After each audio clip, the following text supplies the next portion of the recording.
High Marshal Valthux stood motionless on a crystalline bridge of the eternal dawn, his iridescent scales reflecting the soft purple glow of the ship's quantum core. 10,000 years of Zaxthar dominion had taught his species that the universe operated according to immutable laws. Their crystal ships, each a perfect geometric harmony, represented the pinnacle of possible technology.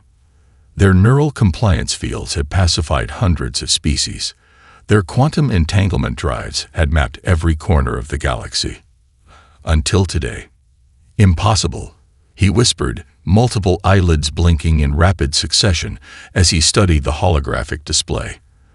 The vessel that had appeared at the edge of their space violated at least 7 fundamental laws of engineering. Its hull was crude metal, primitively forged alloys that should have shattered under the stresses it was casually enduring. Energy readings suggested a fusion drive, a technological dead end the Dominion had abandoned millennia ago. Classification, he demanded, his ceremonial robes rustling as he turned to face his science officer. Unknown, High Marshal, replied Zterra, her claws dancing across the crystalline console. The vessel's design matches nothing in our archives. Energy signatures suggest, but no, that cannot be correct. Speak, Valthux ordered, his throat sacs pulsing with authority. The readings suggest they're using their reactor's magnetic containment field as a defensive shield. But that would mean they've somehow stabilized a tokamak at variable power outputs, which is, she paused, searching for the right word, theoretically impossible. Valthux felt a sensation he hadn't experienced since his Molt years. Uncertainty. The Dominion had achieved its dominance by understanding the universe's laws better than any other species. Their neural compliance technology had made traditional warfare obsolete. When new species were discovered, the process was always the same: demonstration, submission, integration. 734 times, this pattern had played out without variation. Marshal, Zterra's voice cracked with alarm. They're moving. The alien ship had begun a series of maneuvers that seemed to mock the laws of physics.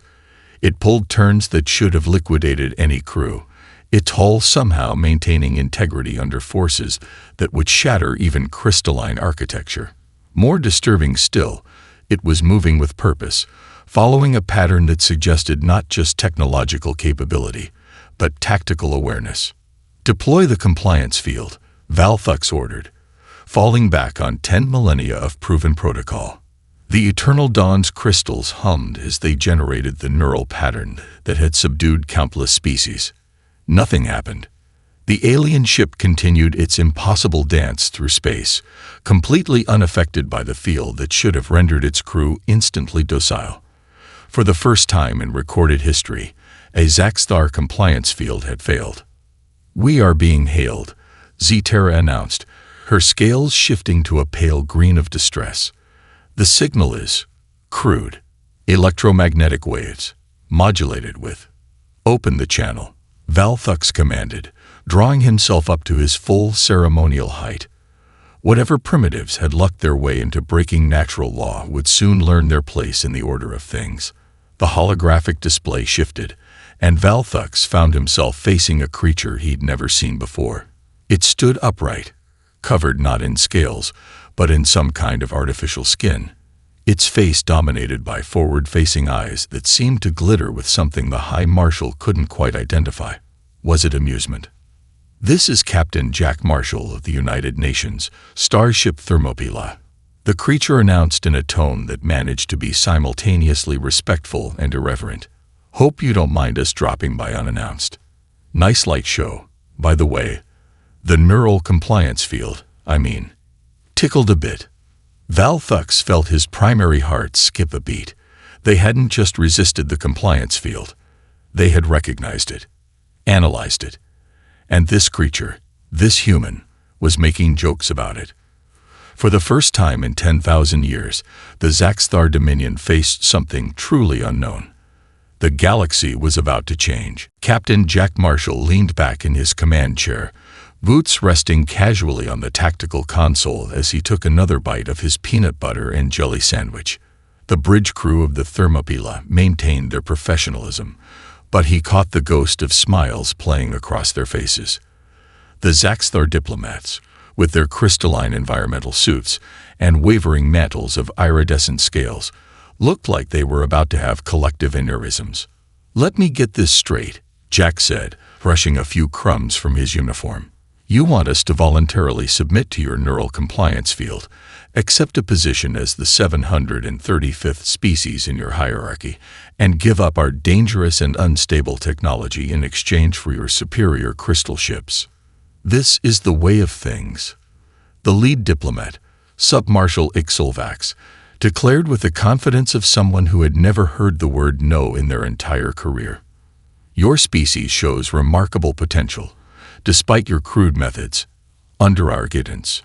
"Yeah, about that," Jack interrupted, wadding up his sandwich wrapper and tossing it perfectly into a recycling bin across the bridge. "We're going to have to decline. But thanks for the offer." "Really?" The neural compliance field was fascinating. "Our science team is already reverse engineering how it works. Did you know you can actually use it to boost neural processing speed if you modulate the frequency just right?" The diplomat's scales shifted through several colors so quickly it looked like a malfunctioning Christmas tree. That is impossible.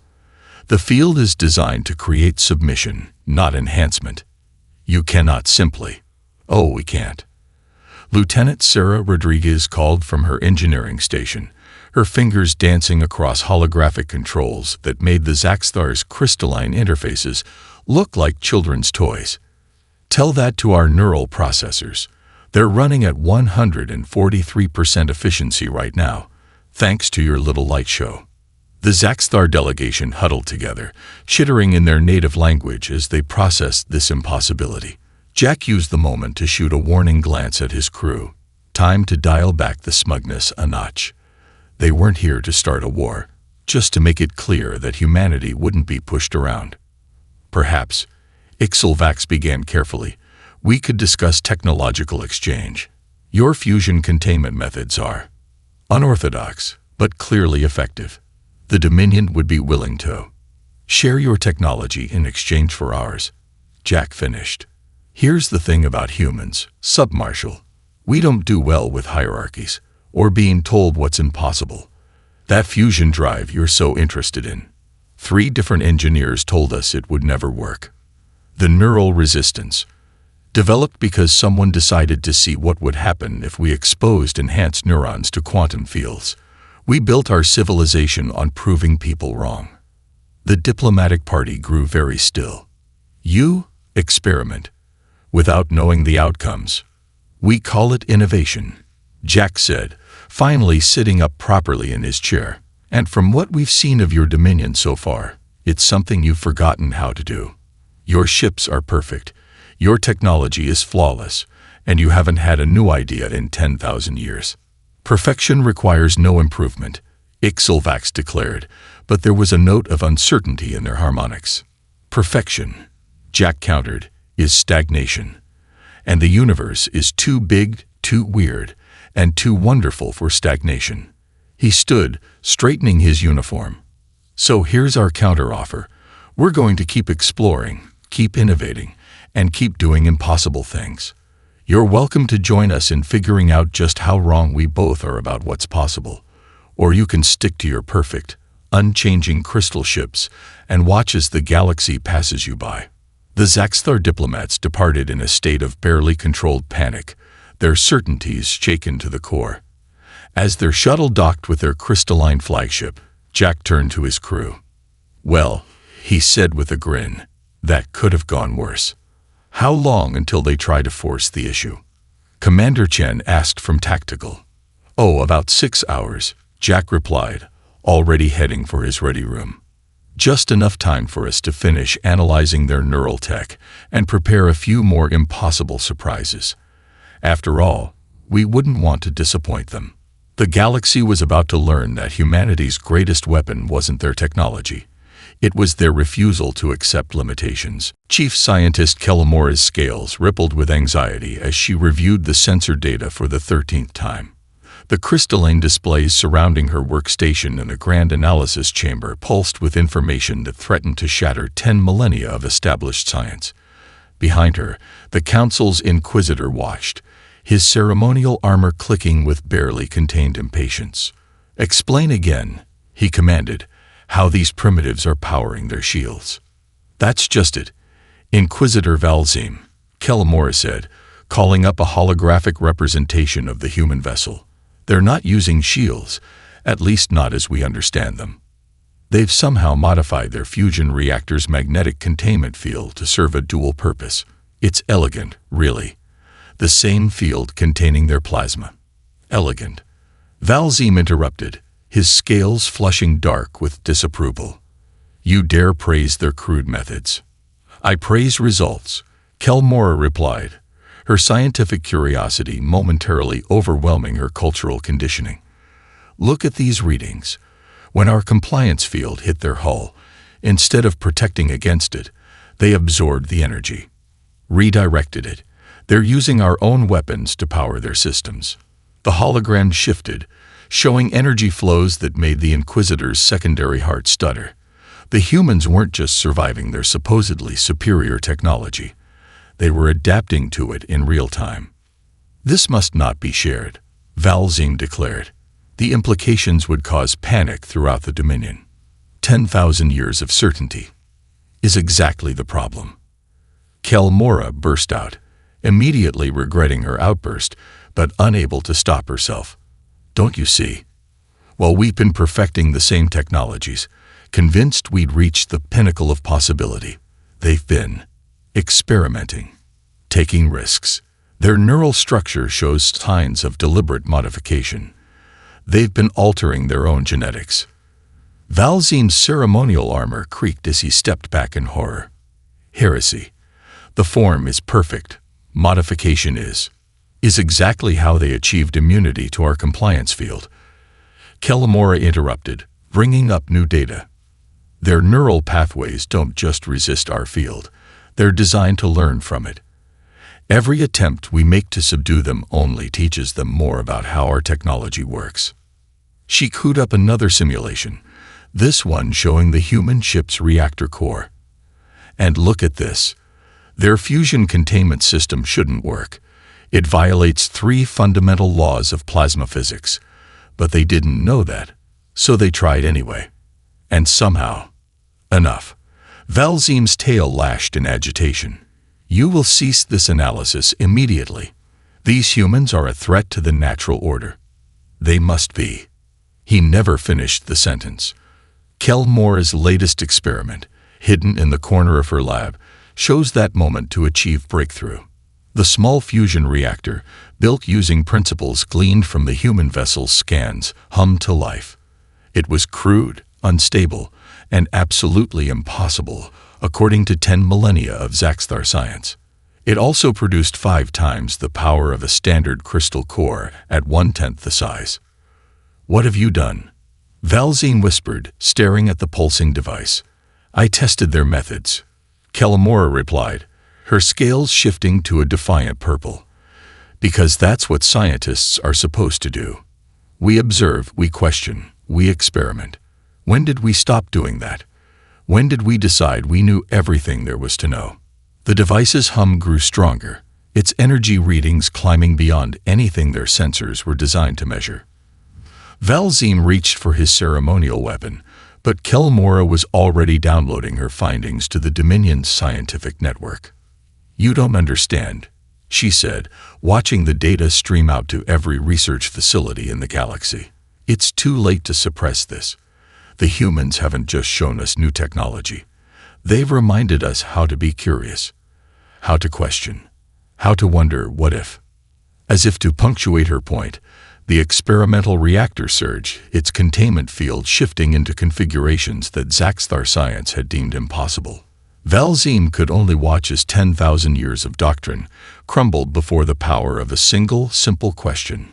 What if we were wrong? Throughout the Dominion, in countless research facilities, young scientists received Kellamora's data, and for the first time in millennia, they began to ask dangerous questions of their own. 4 minutes to contact. Commander Chen announced, her hand steady on the tactical display.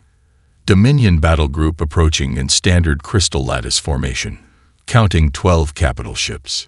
Captain Jack Marshall stood on the bridge of the Thermopylae, studying the holographic representation of the incoming Zaxthar fleet. Their ships were beautiful, he had to admit, each one a perfect geometric arrangement of living crystal, pulsing with quantum energy. They moved in perfect synchronization, their formation a textbook example of superior numbers and firepower. Too bad humans had never been good at reading textbooks. Status of the reactor modifications, he asked, not taking his eyes off the display. Lieutenant Rodriguez's voice came back confident from engineering. Ready, sir. Those compliance field frequencies we absorbed. They're playing real nice with our containment field harmonics. We're looking at a 300% power surge capacity when we need it. Time to show them why humanity never settled for good enough, Jack said, allowing himself a small smile. All hands, battle stations. Lieutenant Rodriguez, initiate the Crazy Ivan protocols. The crew's response was immediate, each member moving with practiced precision, despite the unprecedented nature of what they were about to attempt. The Thermopylae's experimental fusion core began to pulse with new rhythms, its magnetic containment fields twisting into configurations that would have given any Zaxthar engineer an aneurysm. Dominion vessels are initiating their compliance field, Chen reported. Multiple frequencies this time. They're trying to find a way through our resistance. Perfect, Jack grinned. That's exactly what we want them to do. Rodriguez, are we recording all these new frequencies? Every single one, Captain. Our neural nets are having a field day with the data. The more they try to suppress us, the more we learn about how their tech works. The first salvos from the Dominion fleet lit up space, precise, powerful beams of quantum energy designed to disable their primitive vessel. But the Thermopylae was already moving, executing maneuvers that should have torn the ship apart. Initiating Crazy Ivan in 3, 2, 1. The Thermopylae's fusion core screamed as Rodriguez pushed it beyond its theoretical limits. The containment field, instead of merely holding the plasma in check, began to pulse and twist. Each quantum beam that struck their hull was caught in a magnetic dance, the energy redirected and absorbed rather than deflected. They're attempting to surround us, Chen reported, but her voice held more excitement than concern. Standard Dominion encirclement pattern. Time to show them why that's a mistake, Jack said. Rodriguez, light it up. The Thermopylae's next maneuver defied physics itself. Using the absorbed energy from the Dominion's attacks, combined with their modified containment fields, the ship executed a turn that created a localized distortion in spacetime. The perfect crystalline formation of the Zaxthar fleet suddenly found itself firing at empty space as the human vessel seemed to fold reality around itself. What the hell was that? One of the bridge crew whispered in awe. That, Rodriguez called up from engineering, her voice giddy with scientific excitement, was us using their own quantum field principles against them. Turns out their crystals create micro-fluctuations in spacetime. We just amplified the effect of it. The Dominion fleet's perfect formation began to break apart as they tried to adjust to tactics they'd never encountered in 10,000 years of warfare. Their attempts to coordinate only made them more predictable, their synchronized movements becoming a liability against an opponent who refused to follow the rules. Sir, Chen reported, I'm detecting power fluctuations in their fleet. I think they're trying to copy what we just did. Jack's smile widened. Good. Let them learn. Rodriguez, prepare for Phase 2.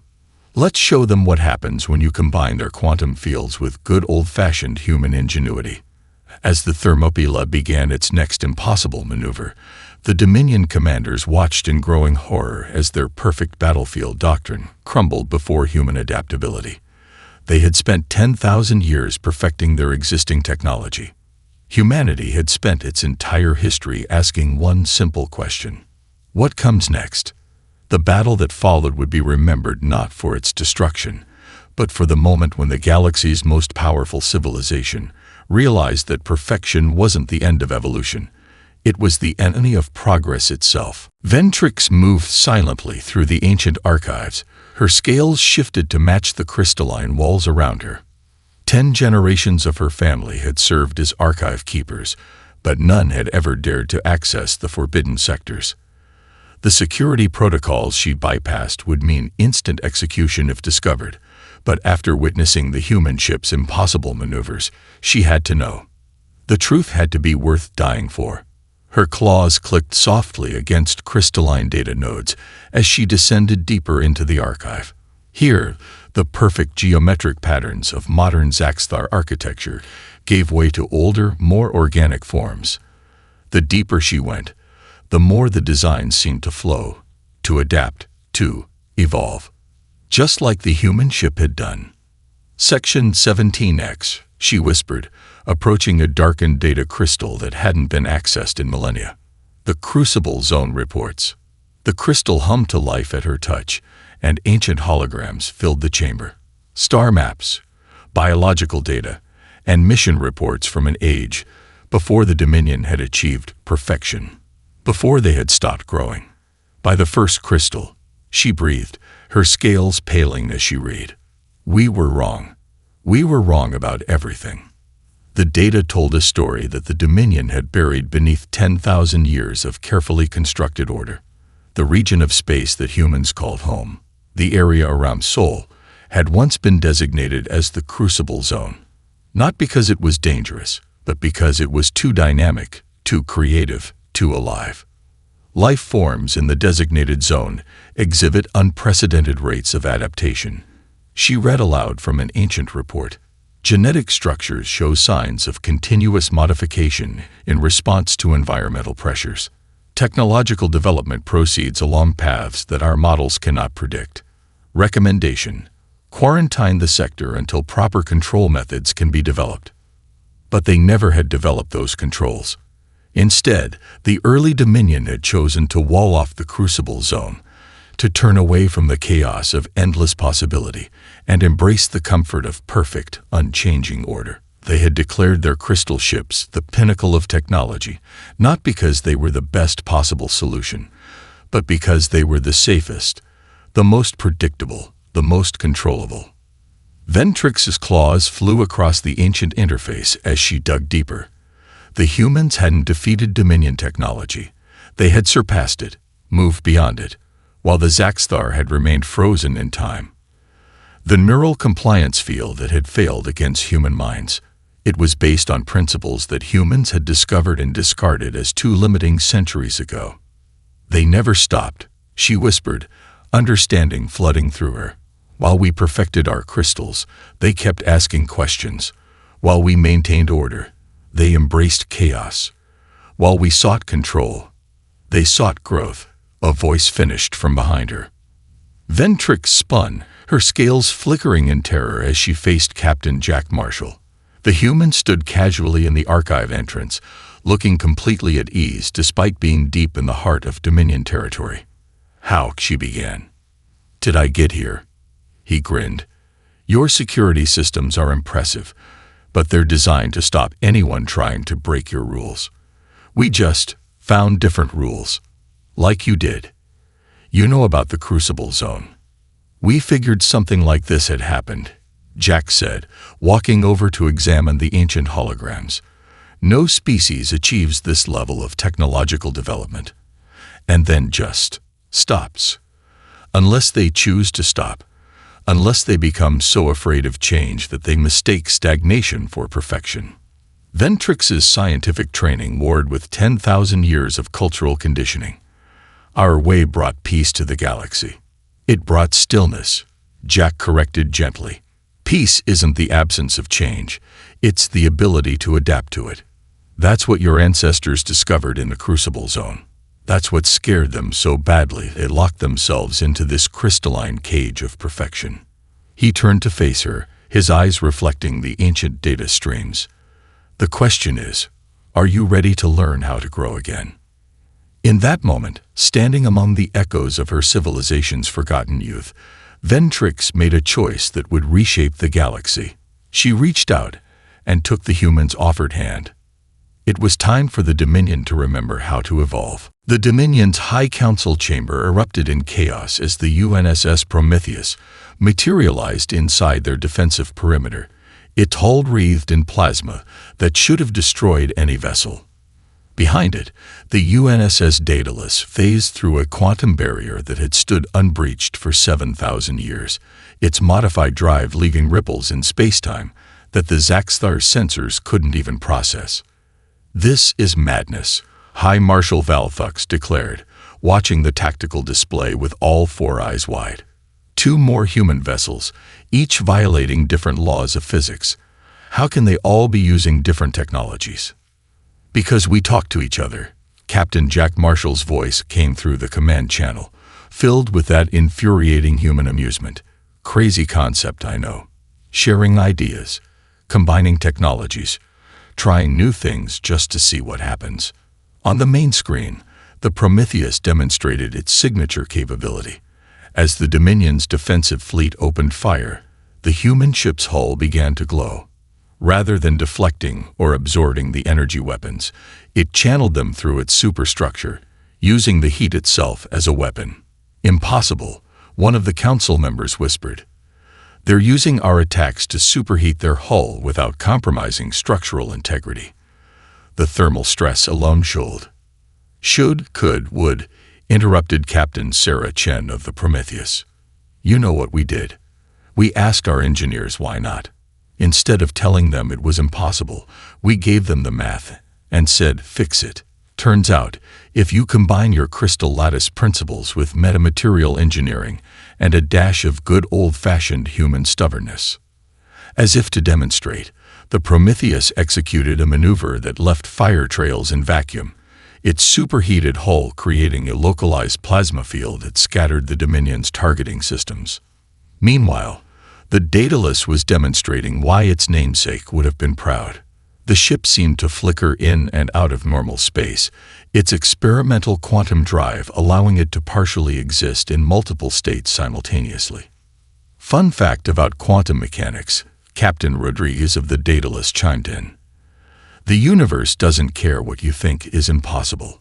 It only cares what you can prove is possible. And humans, we're really good at proving things are possible." Valthux watched as his perfect fleet, each ship an identical masterpiece of crystalline engineering, struggled to adapt to three completely different human approaches to space combat. The Thermopyla's fusion-powered maneuvers, the Prometheus's thermal manipulation, and the Daedalus's quantum tricks. None of them should have worked, let alone worked together. "Your ships will tear themselves apart," he declared, trying to sound confident. "These technologies are unstable, untested." Actually, Ventrix's voice cut in as she stepped onto the council floor, her scales bright with excitement. "They're extensively tested. I've reviewed the data from the ancient archives. Everything the humans are doing. We could have done it too. We just chose not to." She projected her findings into the center of the chamber, proof that the Dominion hadn't achieved perfection. They had simply stopped trying to improve. "Look at their ships," she continued, her voice gaining strength. "Each one represents a different approach to the same problems we faced. The Thermopylae took our quantum field principles and applied them to fusion containment. The Prometheus combined thermal physics with our crystal lattice designs. The Daedalus, they looked at our phase technology and asked what if we did this with an entire ship." The council chamber fell silent as the implications sank in. Each human vessel represented a path not taken, a possibility abandoned in the Dominion's quest for perfect standardization. "This isn't an invasion." Jack Marshall's voice was gentle now. "This is a wake-up call. You've spent 10,000 years perfecting one way of doing things. We've spent our entire history trying every way we can think of, and we're willing to share what we've learned. All of it, if you are willing to remember how to learn." As if to punctuate his point, the three human ships began to move in concert, their radically different technologies harmonizing in ways that turned space combat into a dance of pure possibility. The message was clear. The future belonged to those who dared to imagine it differently. The revolution began not with a bang, but with a question.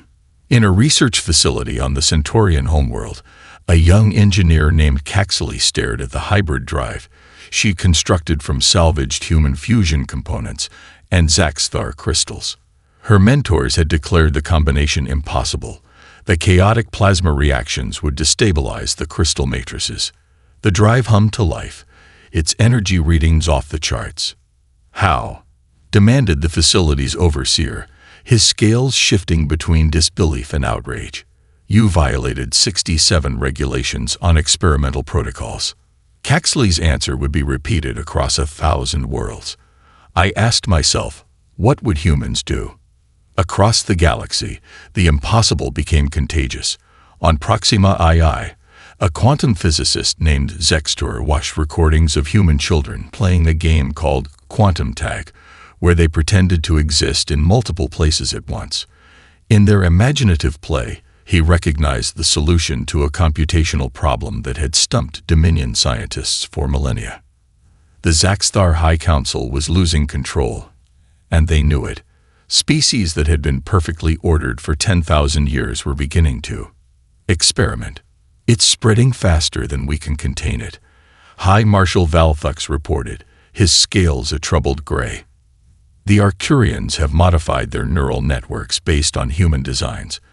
The Vega Collective is testing hybrid propulsion systems. Even our own colony worlds are establishing independent research facilities." Captain Jack Marshall, now serving as humanity's ambassador to the Dominion, leaned back in his ceremonial chair. The human delegation had been invited to address the Council's emergency session, though invited might have been a generous term given that the Prometheus was casually orbiting the capital world, its hull glowing with barely contained stellar fire. "You know what I find fascinating?" Jack said, pulling out his ever-present sandwich, now a calculated diplomatic move. "None of these species needed us to teach them how to innovate. They just needed permission to try." Permission. Valthux's scales flushed with indignation. "We gave no such." "Exactly," Ventrix interrupted, taking her place beside the human delegation. "For 10,000 years, we didn't give permission. We didn't allow questions. We declared that perfection had been achieved and locked our entire civilization into a crystal cage of our own making." She activated a holographic display, showing the explosion of innovation across the galaxy. New ship designs combining multiple technological approaches. Medical breakthroughs emerging from species comparing their different biological solutions. Cultural exchanges leading to artistic and philosophical revolutions. "The humans didn't break our system," she continued. "They just showed us what we've forgotten, that the universe is too vast, too wonderful, and too weird to be contained by any single approach to understanding it." "But the chaos," one council member protested. "The disorder. How can we maintain peace without uniformity?" Like this, Captain Chen's voice came through the chamber speakers as the Prometheus executed another of its impossible maneuvers above the capital. The ship's superheated hull carved glowing symbols into space itself, ancient Zaxthar mathematical proofs combined with human plasma dynamics to create something entirely new. "We call it emergence," Jack explained, watching the display with genuine appreciation. "Order that arises from chaos, not by suppressing it, but by embracing it. Every human ship out there approaches problems differently, but we work together. We learn from each other. We grow." Through the chamber's crystal walls, they could see crowds gathering in the capital streets. Young Zaxthar, their scales shifting through rainbow patterns of excitement, watched displays of new technologies being tested. Species that had been separated by rigid hierarchies for millennia were sharing ideas, comparing notes, asking questions that had been forbidden for 10,000 years. "Your choice is simple," Jack said, standing to address the council one final time. "You can try to contain this explosion of creativity, this renaissance of innovation, and fail, or you can do what humans have always done. Embrace the chaos, ride the wave of change, and see what wonders emerge from the confluence of all these different approaches to understanding the universe. The council chamber erupted in debate, but the outcome was already decided. The galaxy had remembered how to dream. 1 year after the arrival of the Thermopylae, the galaxy had transformed beyond recognition. The crystalline spires of the Zaxthar capital now sparkled with 1,000 different colors as various species gathered for the first Galactic Innovation Summit. Ships of every conceivable design filled the skies, some pure crystal, others hybrid fusion drives, and some operating on principles that had been theoretical just months ago. Captain Jack Marshall stood at the podium, still maintaining his casual demeanor despite the historic importance of the moment.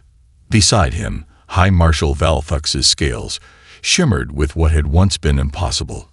Uncertainty mixed with excitement. "A year ago," Jack began, "I stood in this chamber and offered you a choice between perfect stagnation and imperfect growth. I'll be honest, I expected more resistance." Laughter rippled through the gathered delegates, especially from the younger generations who had embraced change with almost human enthusiasm.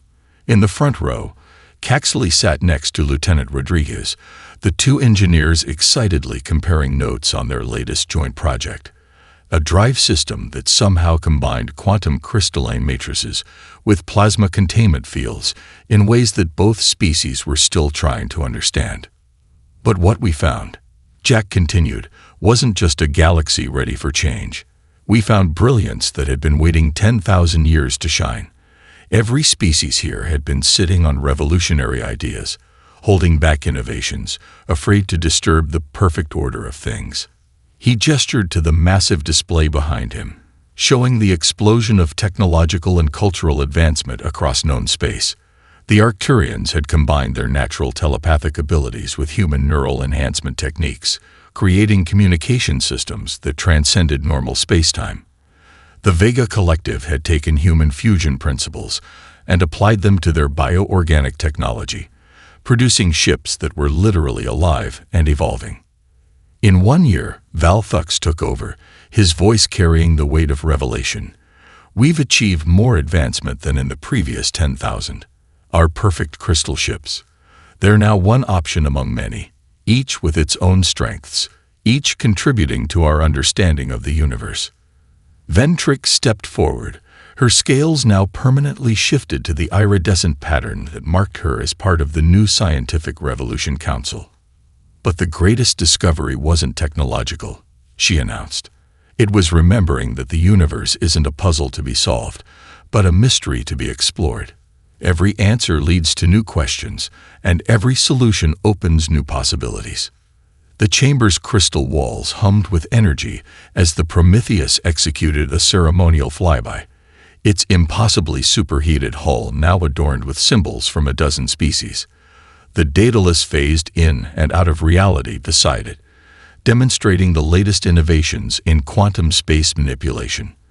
And there, leading the formation, the Thermopylae, the ship that had started it all, now powered by a hybrid drive that represented the best of both human and Zaxthar engineering. "The future isn't human," Jack concluded, looking out over the diverse gathering. "And it isn't Zaxthar. It's all of us, asking questions, sharing answers, proving possible what each of us alone thought impossible. We didn't come to conquer your domain. We came to remind you that the galaxy belongs to those who never stop exploring it." As if to punctuate his words, a young Zaxthar scientist in the audience suddenly jumped up, her scales flashing with inspiration. "What if we combine the Arcturian telepathic field with the quantum phase drive? Not to travel through space, but to share consciousness across." She trailed off, suddenly aware she had interrupted the ceremony. But instead of silence, the chamber erupted in excited discussion. Species that had once been rigidly hierarchical now freely exchanged ideas, building on each other's suggestions, imagining new possibilities. Jack caught Valthux's eye and grinned, still missing the old perfect order. The High Marshal watched as his civilization embraced chaos and creation with equal fervor. "Perfection," he said finally, his scales shifting to a pattern that had no name in the old language, "was never the goal. We just forgot how to dream. Above them, the combined fleet of a dozen species danced through space, each ship different, each technology unique, all of them working together to write the next chapter in the galaxy's story. The domain of perfect crystal had shattered, and from its fragments, something far more beautiful had emerged, possibility itself.